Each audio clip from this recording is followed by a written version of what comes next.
ही दे रहा है।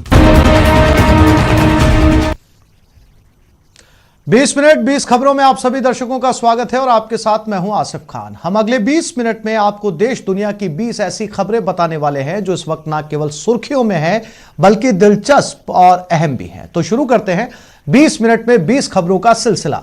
सबसे पहले देखते हैं राजस्थान की कौन कौन सी खबरें इस वक्त अहम हैं। पूरा गांव सदमे में है। किसी को कुछ समझ में नहीं आ रहा कि उनके साथ इतनी बड़ी ठगी हो गई और वो कुछ कर भी नहीं पा रहे। साथ ही पुलिस के हाथ भी अब तक खाली हैं। पाली के जवड़िया और रूपावास गांव में बर्तन बेचने वाली 3-4 महिलाओं ने गांव की भोली भाली महिलाओं को बेवकूफ बनाया है और इन दोनों गांव से करीब 240 ग्राम सोना और 6 किलो चांदी की ठगी की है। बताया जा रहा है कि पिछले कुछ दिनों से यहाँ 3-4 महिलाएं बर्तन बेचने आया करती थी और गहनों के डिजाइन पर इनाम में नए बर्तन दिया करती थी। डिजाइन देखने के लिए ये गहने अपने साथ ले जाती थी और अगले दिन लौटा देती थी। इसी कड़ी में जब उन महिलाओं ने अच्छा खासा माल जमा कर लिया तो सब की सब रफू चक्कर हो गई और अब गांव के लोग अपनी बेवकूफी पर पछता रहे हैं। ले जावर का कारण तो 5 रुपये ले जावे कौन हिसाब ले जा रही है। खींचने लेने जाओ हाँ। और पोस्ट जो के आप पैसे वापस दो और गहने वापस दो डबल दियो। और मत इनाम खुले कि जो आप मांगो जो फिर दोगे। कढ़ाई दी पासो को कढ़ाई दी को कढ़ाई बदले कढ़ाई दी और एक पाइजेब लेगी छोरी पासन नहीं ले।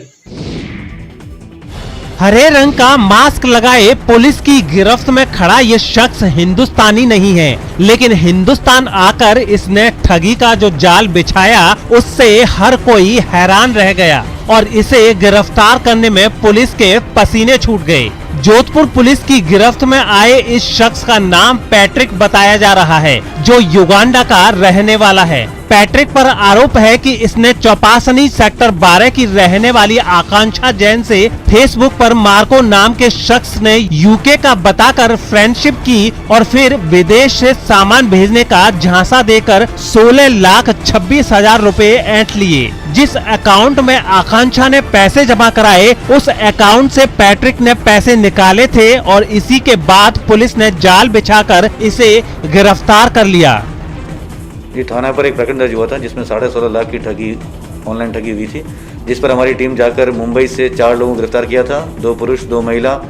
उनसे विस्तृत अनुसंधान किया गया, तफ्तीश की गई तो सामने आया कि ये अकेले नहीं है, वो लोग दिल्ली में भी इनकी गिरोह के लोग शामिल हैं, जिस पर हमारी टीम दिल्ली गई और वहाँ से इनको उठा के लाई है पैट्रिक को।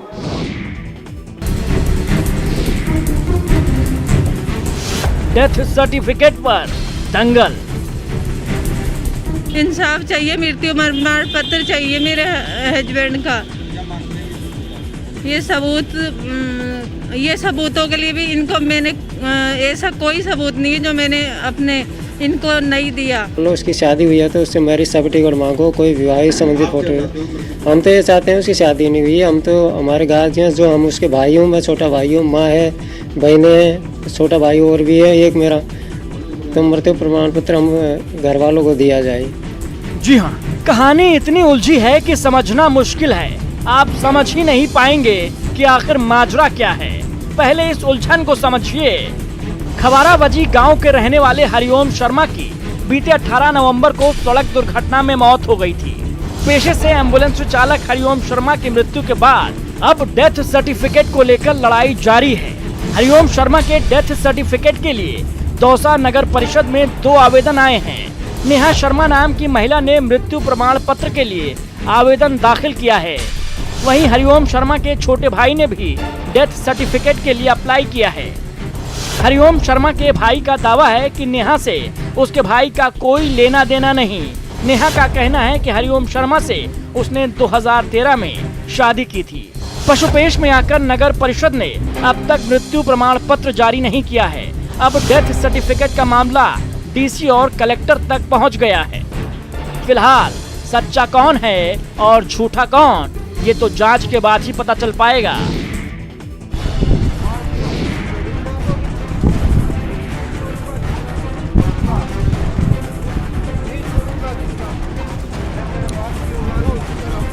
पिछले कई दिनों से दौसा और आसपास के इलाके में ये वीडियो तेजी से वायरल हो रहा है।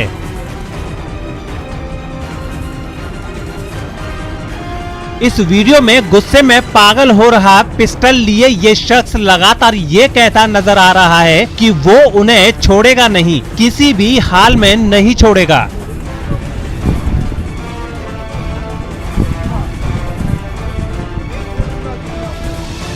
बताया जा रहा है कि ये वीडियो दौसा जिले के सुधारनपाड़ा गांव का है, जहां ये शख्स हाथों में पिस्टल लिए किसी से बदले की बात कर रहा है। वायरल वीडियो के एक हिस्से में एक बुजुर्ग शख्स पिस्टल लिए शख्स के पैर पकड़कर उसे रोकने की कोशिश भी करता नजर आ रहा है।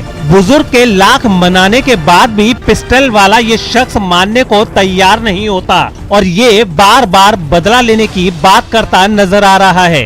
इस वीडियो के वायरल होने के बाद बांदीकुई पुलिस ने मामले की जांच शुरू कर दी है। हालांकि इस फायरिंग को लेकर अभी उनकी तरफ से कोई बयान सामने नहीं आया है।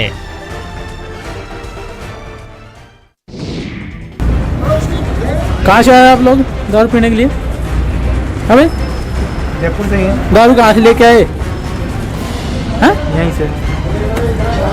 ये तस्वीरें हैरान करने वाली हैं। कोरोना काल में इस कदर महफिलों का सजना, जाम छलकाना और सोशल डिस्टेंसिंग के साथ साथ दूसरी गाइडलाइंस को ताक पर रखना। ये तो पूरा चलो इसका ये तो बहुत बड़ा काम है इसका तो। नाइट कर्फ्यू को ना मानना ये सब कुछ मौत को बुलावा देने जैसा है। जयपुर में ऐसी ही महफिल सजाने वाले 5 रेस्टोरेंट्स के खिलाफ आबकारी विभाग ने कार्रवाई की है। मानसरोवर इलाके के इन 5 रेस्टोरेंट्स पर आरोप है कि ये एक तो बिना लाइसेंस के लोगों को शराब परोस रहे हैं और दूसरा ये कि नाइट कर्फ्यू के दौरान भी ये अपनी कारगुजारियों से बाज नहीं आ रहे।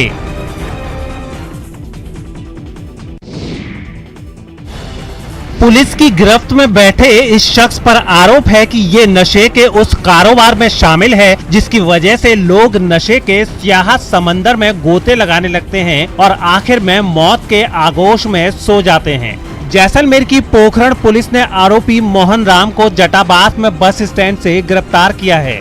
पुलिस को पहले ही सूचना मिल गई थी कि एक शख्स नशे का सामान लेकर जा रहा है। पुलिस ने उसी सूचना के मुताबिक मोहन राम से पूछताछ की और फिर तलाशी के दौरान इसके पास से 90 ग्राम अफीम का दूध और 20,000 रुपए नकद भी मिले। इसके बाद अफीम की दूध की तस्करी के आरोप में पुलिस ने मोहन राम को गिरफ्तार कर लिया। सूचना मिली थी कि एक व्यक्ति मोहन नाम का जो कि मडला गांव से है, वो अफीम का दूध लेकर बस स्टैंड से अपने घर की तरफ जाटावास की तरफ जा रहा है। इतला मिलने पर मेरे द्वारा एसआई ओम प्रकाश जी को तुरंत में जाब्ता रवाना किया गया। जब वे मौके पर पहुंचे तो उन्हें इतला सही मिली और उन्होंने एक व्यक्ति को 90 ग्राम अफीम के दूध के साथ पाया।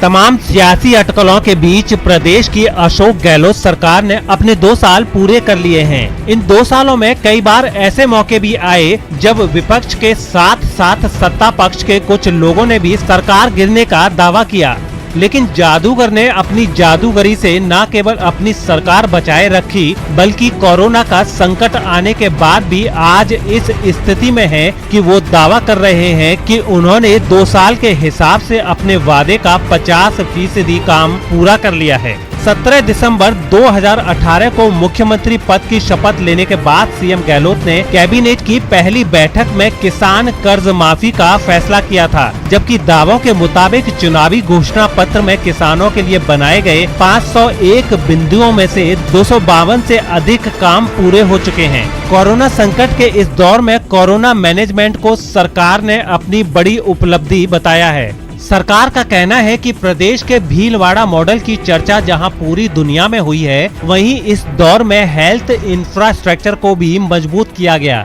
फिलहाल सरकार के सामने सबसे बड़ी चुनौती की बात करें तो बेरोजगारी सरकार के सामने सबसे बड़ा मुद्दा है और उन्हें 75,000 भर्तियां हर साल करने का वादा पूरा करना है।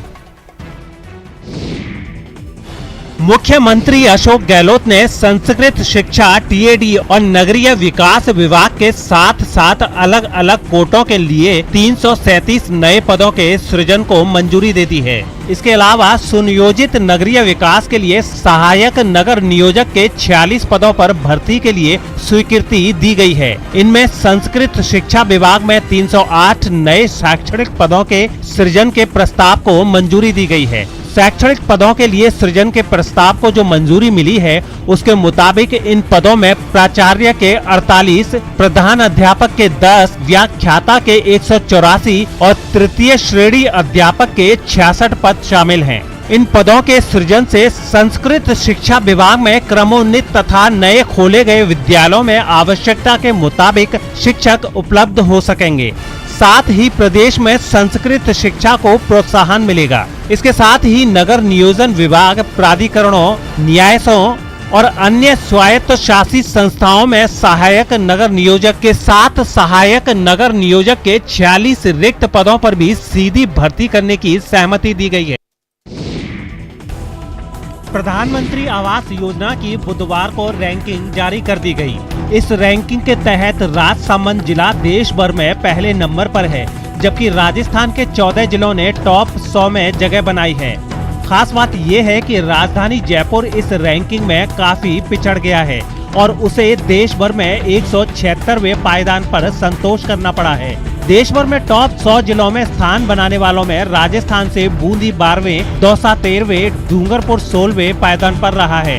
इसी तरह से सवाई माधोपुर का 24वां, पाली का 32वां, भीलवाड़ा का 39वां, हनुमानगढ़ का 41वां, नागौर का 43वां, श्री गंगानगर का 45वां, प्रतापगढ़ का 54वां, बांसवाड़ा का 58वां, उदयपुर का 67वां और जालौर का 75वां स्थान रहा है।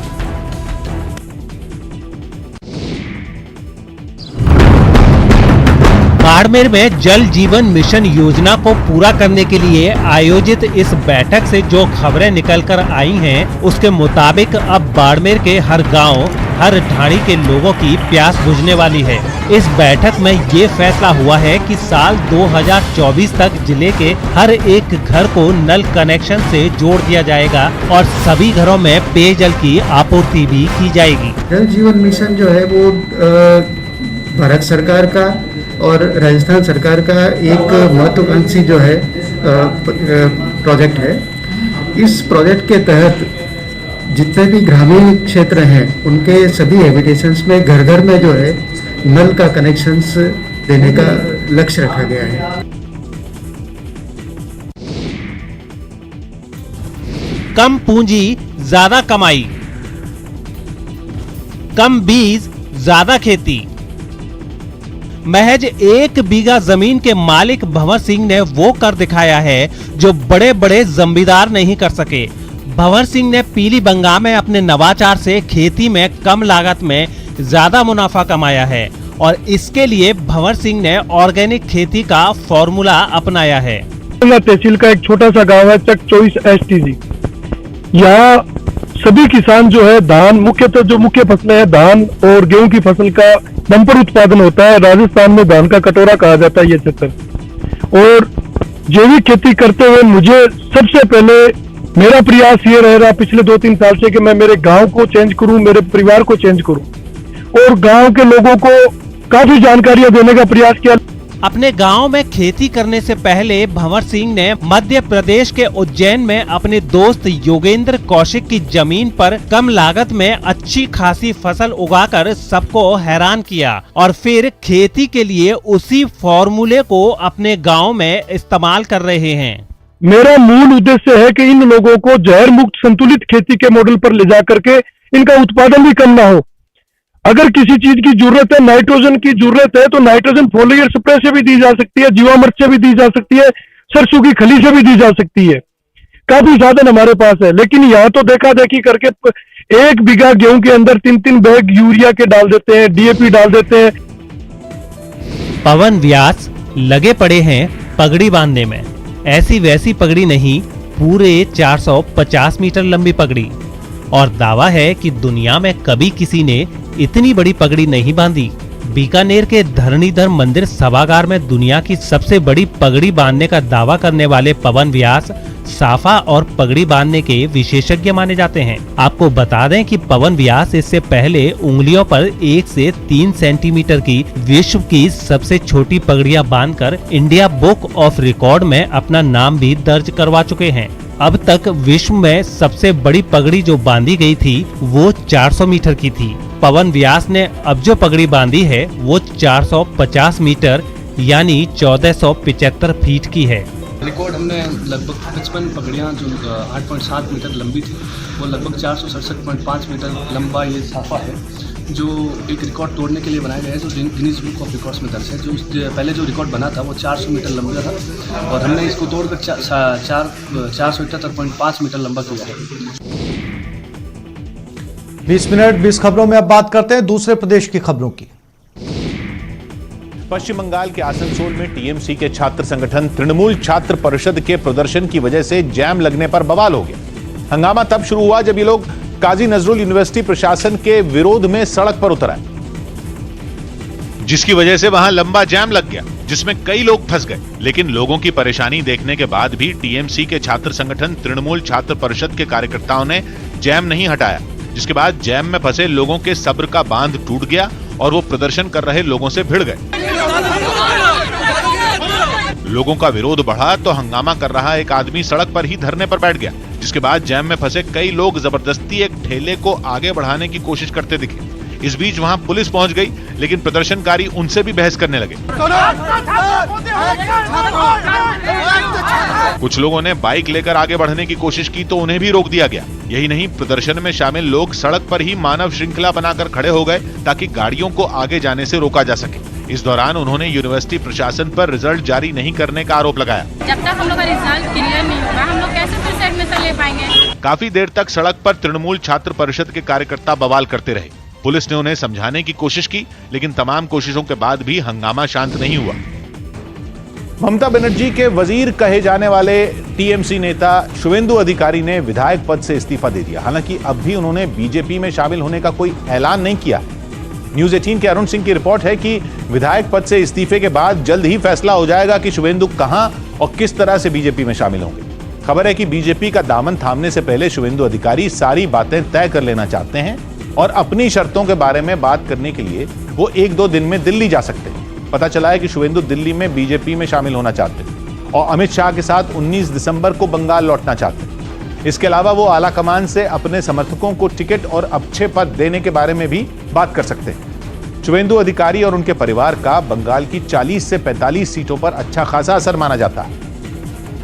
पश्चिम बंगाल में 40 से 45 विधानसभा सीटों पर असर रखने वाले शुवेंदु अधिकारी जानते हैं कि एक बार बीजेपी का झंडा थाम लेने के बाद उनकी मोल भाव की क्षमता लगभग खत्म हो जाएगी। यही वजह है कि बीजेपी में शामिल होने से पहले ही वो अमित शाह से मिल करके खुद की और अपने समर्थकों की भूमिका के बारे में स्पष्ट बातचीत कर लेना चाहते हैं। वहीं शुवेंदु के विधायक पद से इस्तीफा देने के बाद ममता बनर्जी ने इशारों में उन पर हमला किया और यह जताने की कोशिश की कि उन्हें इस बात से फर्क नहीं पड़ता। যারা প্রথম থেকে তৃণমূলে আছে তারা কিন্তু আছে, একটা দুটো জোয়ারে আসে ফাটাই চলে যায়, ওতে কোনো যায় আসে না, কিন্তু যারা প্রথম দিন থেকে থাকে তারা কিন্তু শেষ দিন পর্যন্ত থাকে। তার কারণ केरल में हुए स्थानीय निकाय चुनावों में सीपीएम की अगुवाई वाले एलडीएफ ने बड़े अंतर से बाजी मार ली, लेकिन जश्न मनाने के लिए सड़कों पर उतरे लेफ्ट कार्यकर्ताओं की बीजेपी समर्थकों से झड़प हो गई। और ऐसा तब हुआ जब कोषिकोड में एक साथ बीजेपी और सीपीएम के कार्यकर्ता सड़कों पर उतर आए। लेफ्ट के कार्यकर्ता हाथों में लाल झंडे लेकर पहुंचे और बीजेपी समर्थकों के हाथों में कमल के फूल वाले झंडे दिखे, लेकिन झंडों को डंडों में बदलने में देर नहीं लगी। दोनों गुटों का सामना होते ही सड़क पर मारामारी शुरू हो गई। एक दूसरे पर कार्यकर्ता झंडों को डंडों की तरह चलाने लगे। अचानक सड़क पर ट्रैफिक थम गया और लोग सियासी हिंसा का तमाशा देखने लगे। कभी लेफ्ट समर्थक हावी हो जाते तो कभी बीजेपी समर्थक लेफ्ट कार्यकर्ताओं को खदेड़ने लगते। कुछ ही देर में पुलिस वाले सड़क पर डंडे चलाने लगे। जीत का जश्न मना रहे दोनों पार्टियों के समर्थक अलग अलग दिशा में दौड़ते हुए दिखने लगे। दौड़ते हुए बीजेपी समर्थक वो ढोल भी सड़क पर ही छोड़ गए जिसे जश्न मनाने के लिए वो लेकर आए थे, लेकिन लेफ्ट कार्यकर्ताओं ने ढोल पर ही अपना गुस्सा उतारना शुरू कर दिया। बीजेपी के कार्यकर्ता इसलिए जोश में दिखे क्योंकि पहली बार केरल के स्थानीय निकायों के चुनाव में बीजेपी अपनी मौजूदगी दर्ज कराने में कामयाब हुई। राजधानी तिरुवनंतपुरम में बीजेपी के कार्यकर्ताओं को जीत का जश्न मनाने का मौका मिला। हाथ में कमल का फूल लेकर जीतने वाली उम्मीदवार अपने समर्थकों के साथ सड़क पर उतरी और बीजेपी के झंडे लहराते दिखने लगे। दिल्ली एनसीआर के लोगों पर धुंध और सर्दी की दोहरी मार पड़ रही है। पहाड़ों पर हो रही बर्फबारी ने मैदानी इलाके के लोगों को कांपने पर मजबूर कर दिया क्योंकि शीतलहर लोगों पर कहर ढा रही। मौसम विभाग के मुताबिक आने वाले कुछ दिनों में ठंड का सितम बढ़ेगा और दिल्ली एनसीआर में धुंध की चादर यूं ही फैली रहेगी। धुंध की वजह से दिल्ली के कुछ इलाकों में तो विजिबिलिटी बहुत कम हो गई। नौबत यह आ गई कि अक्षरधाम मंदिर भी मुश्किल से नजर आया। वहां आसपास के इलाकों को देखकर ऐसा लगा मानो बादल सड़क पर आ गए। इंडिया गेट से भी ऐसी ही तस्वीरें सामने आई। वहां तो सुबह सुबह कुछ देर के लिए इंडिया गेट दिखना ही बंद हो गया, जबकि कुछ जगहों पर धुंध की वजह से सूरज निकलने के बाद भी गाड़ियों की लाइट जलानी पड़ी। सुरसुरी छूट जाती है सुबह सुबह जैसे निकलते के साथ ही। मौसम विभाग के मुताबिक आने वाले कुछ दिनों तक हालात जस के तस रहेंगे। बस 3 दिन तक यही लगभग स्थिति बनी रहेगी। सैटेलाइट से ली गई तस्वीरों ने भी इस बात को पक्का कर दिया कि अभी कुछ दिनों तक दिल्ली एनसीआर पर धुंध छाई रहेगी। तस्वीरें दिखाना चाहता हूं, वो तस्वीरें जो सैटेलाइट के जरिए ली गई हैं। यहाँ पर कुछ पार्ट्स हैं जहां पर फॉग आपको देखने को मिलेगा। हालांकि अनुमान है कि कुछ इलाकों में दिन चढ़ने पर मौसम थोड़ा साफ होगा, लेकिन उससे पारा नहीं चढ़ेगा क्योंकि शीतलहर चलती रहेगी, यानी कि ठंड कम नहीं होगी और लोग ठिठुरते रहेंगे।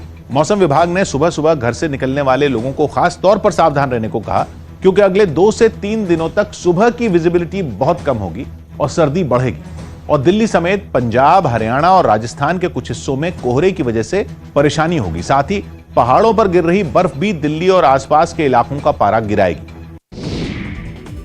उत्तर प्रदेश के प्रयागराज से गंगा की सफाई के लिए 5000 किलोमीटर लंबी पदयात्रा की शुरुआत हो गई। दावा है कि ये नदी किनारे बसे गांवों और शहरों से गुजरने वाली देश की सबसे लंबी पदयात्रा होगी, जिसमें सेना के कुछ रिटायर्ड अफसर भी शामिल हैं। इस यात्रा को शुरू करने से पहले इसमें शामिल लोगों ने प्रयागराज में गंगा तट पर पूरे विधि विधान के साथ पूजा की और इसकी सफलता की प्रार्थना की।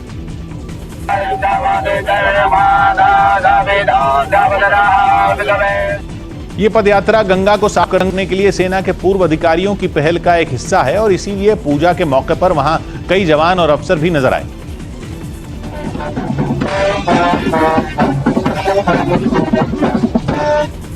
इसके जरिए लोगों के बीच गंगा को साफ रखने के लिए जागरूकता फैलाई जाएगी और साथ ही इसमें गिरने वाले कचरे और गंदगी को रोकने की कोशिश की जाएगी। लोग इसमें कचरा कूड़ा डालना बंद करें, इसके लिए हम निकले हैं।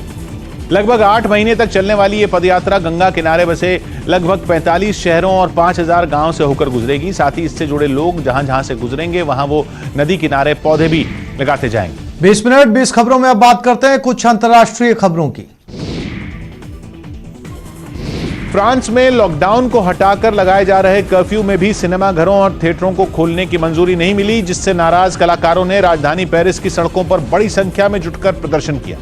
वहां 22 दिसंबर से लोगों को रात 8 बजे से सुबह 6 बजे के बीच घर से बाहर निकलने के लिए प्रशासन से इजाजत लेनी होगी, जबकि बाकी वक्त में अब वहां लोग कहीं भी जाकर अपने काम निपटा सकेंगे। लेकिन इतनी रियायत मिलने के बावजूद कोरोना फैलने के डर से सिनेमाघर और थिएटर बंद ही रहेंगे, जिस पर सैकड़ों कलाकारों का गुस्सा फूट पड़ा और वो फ्रांस सरकार के विरोध में सड़कों पर उतरा।